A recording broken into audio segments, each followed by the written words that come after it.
Welcome to Supercar Showdown, the mobile edition. Now I've chosen to build this mobile app for Windows Phone as it's got a great emulator that allows me to run the app here on my PC, record the entire experience, and allow you to see exactly what you would see if the app was running on a mobile device. It doesn't matter that it's a Windows phone.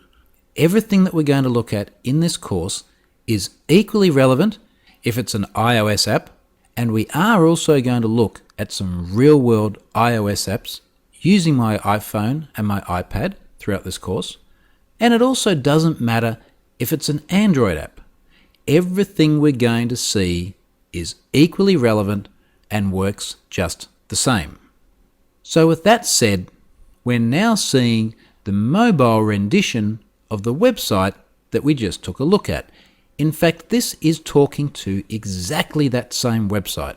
It's just doing it via HTTP APIs. Both the HTML version in the browser and the mobile version on the screen here sit on top of exactly the same data. Indeed, we're seeing the same order of the leaderboard and the same number of votes. And as we go through this course, sometimes we'll jump between the mobile app and the website, and we'll see the changes in data reflected in both. So with that said, let me walk you through the mobile app. And it's really very similar.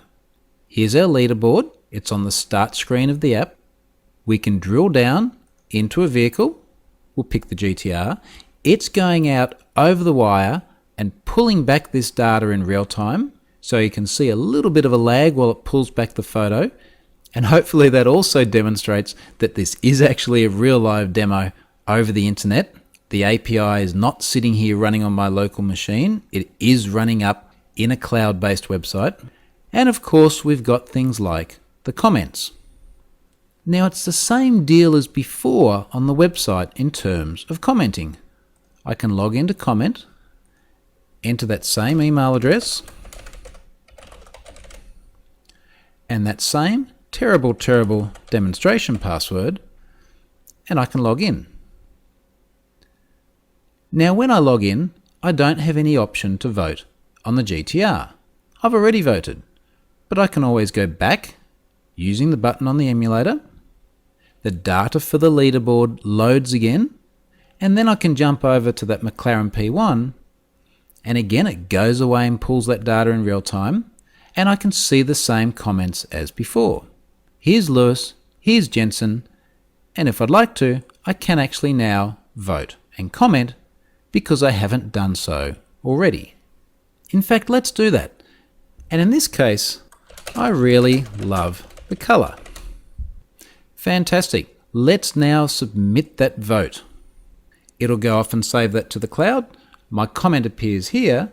And just as a sanity check, let's go and now drag the browser back over. I'm just going to close rather than vote here in the browser. Now previously I didn't have a comment on here from me. It was just Lewis and Jensen. Let's give it a refresh.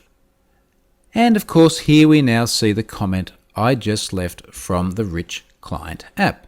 So that shows how everything joins back up to the same central system. That's pretty important. But of course the real star of the show here is this mobile app.